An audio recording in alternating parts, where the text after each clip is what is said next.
À Lifou, chef-lieu de la province des îles Loyauté, dépendance de la Nouvelle-Calédonie, Noël, le petit chef, pêche à l'épervier. Noël, c'est la mémoire des vieux, l'héritier du savoir, de la tradition coutumière.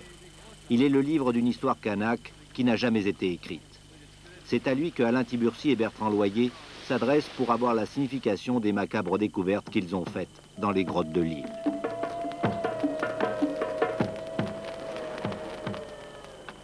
C'était il y a tout juste 150 ans. Juste avant que n'arrivent les Blancs et leur religion, les habitants de Lifou pratiquaient le culte des morts. Dans l'immense case de la chefferie, on installait le cadavre recouvert d'une natte dans une pirogue avant de l'emporter vers une grotte au pied des falaises.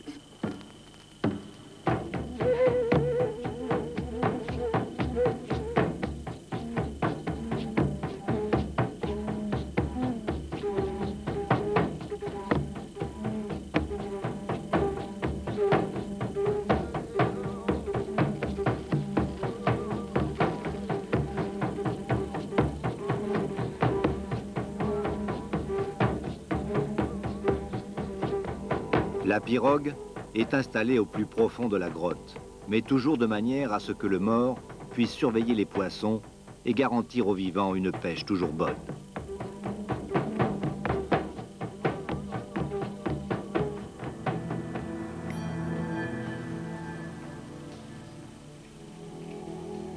Le culte des morts a été balayé par l'Évangile, mais la multitude de grottes et de cavernes qui truffent les sous-sols de Lifou sont un paradis pour les scientifiques et les spéléologues.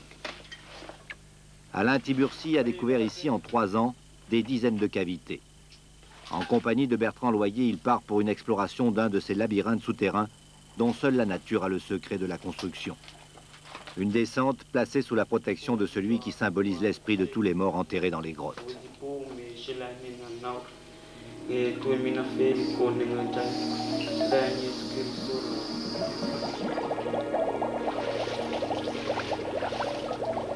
Les spéléologues doivent se transformer en plongeurs car le fond de la cavité est un lac d'eau douce. La galerie où ils s'enfoncent est tapissée de stalactites et de stalagmites qui prouvent que ce tunnel n'a pas toujours été inondé. Comme pour toute plongée de ce type, les nageurs se sont équipés du matériel indispensable. Double réserve d'air, éclairage en conséquence et bien sûr un fil d'Ariane. L'image floue à cet endroit précis n'est pas due à une erreur du caméraman, mais à la traversée d'une nappe d'eau de mer beaucoup plus salée. Preuve que cette galerie entièrement noyée d'eau douce est en communication avec l'océan.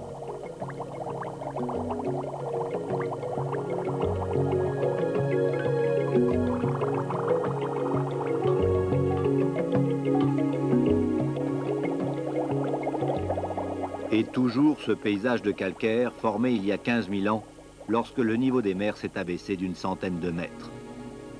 À chaque variation, de nouvelles cavités se sont creusées par dissolution du calcaire corallien, puis elles se sont habillées de ces concrétions. Affaissement du sol ou mouvement de la plateforme de corail dans laquelle est creusée la grotte aujourd'hui noyée, difficile de savoir exactement pourquoi cette énorme colonne calcitique, comme de nombreuses autres, s'est brisée.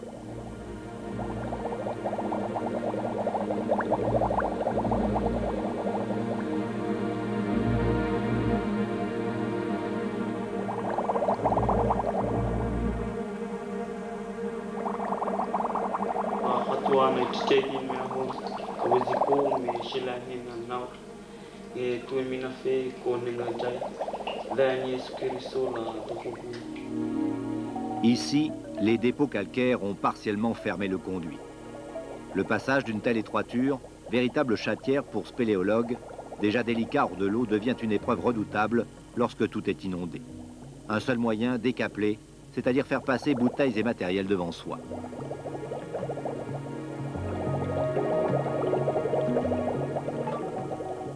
Quelques dizaines de mètres plus loin, les plongeurs peuvent enfin respirer l'air libre. La caverne dans laquelle ils émergent possède une issue extérieure dans la forêt. C'est bon? Belle balade. Bon, on va faire une petite pause par là-bas. Continue là. Ouais, d'accord. On va laisser le bateau ici.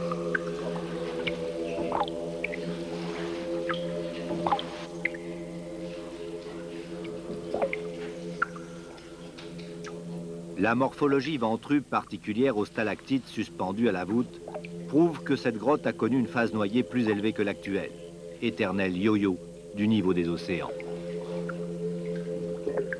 La présence de ces sculptures de calcaire prouve au moins que l'eau qui les a noyées ne circulait pas. Animée d'un fort courant, elle n'aurait pas manqué de les détruire.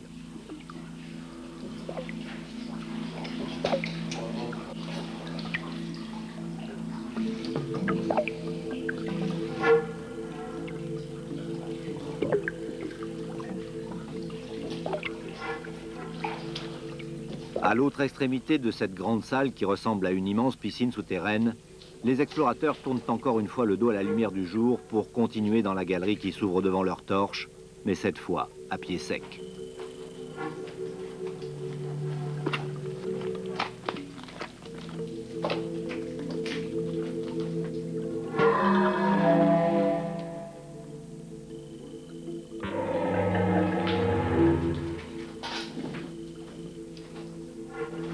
Cet univers minéral qui semble immuable est bien loin de l'être. La goutte d'eau qui en tombant construit peut tout aussi bien détruire. Question d'acidité.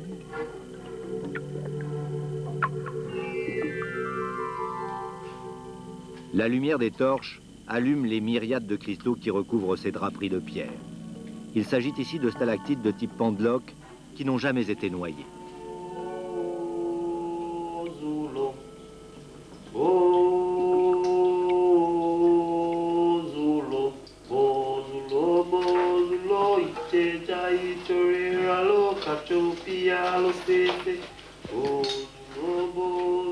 Attention derrière toi. Pour contourner ce massif en tuyaux d'orgue, il faut assurer ses prises dans les vides laissés entre les stalactites.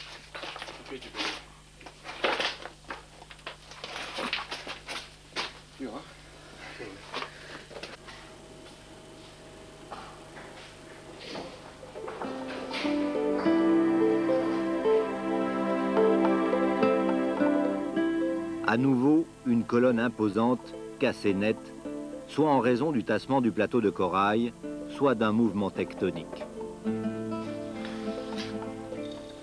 Mais cette fissure qui court sur le sol prouve que les choses ici ne cessent de se modifier. Quant à ce cylindre qui vient du plafond, il n'a rien de minéral. C'est une racine de banyan qui a forcé la voûte calcaire pour progresser tout droit vers le plancher à la recherche de l'eau. On estime la pression de ce type de végétal exercée sur la roche à 9 atmosphères. Ces racines particulièrement résistantes étaient utilisées par les indigènes pour descendre dans les puits naturels. Ouais, c'est barré. Rares sont les rencontres avec des êtres vivants cavernicoles. Cette araignée et ce papillon prouvent que la vie existe bel et bien sous terre, bien que ceci soit là en raison d'un air libre relativement proche.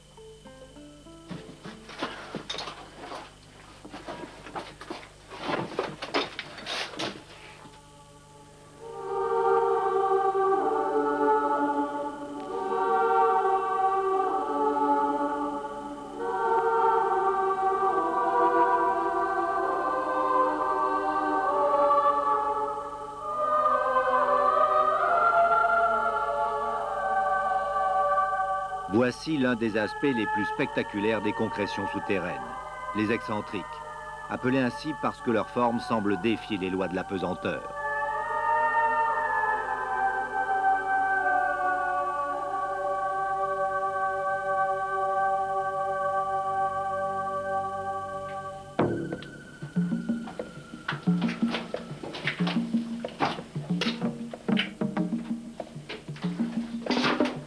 Dis donc, Kérin, t'as vu ce qu'il y a là-bas?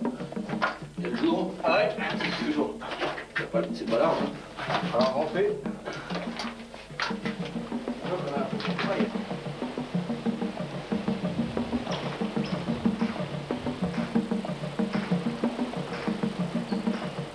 Noël, le pêcheur à l'épervier, Noël le petit chef, mémoire vive de la coutume kanak avait raison. La falaise littorale, avec ses innombrables cavernes qui la percent, est une immense sépulture.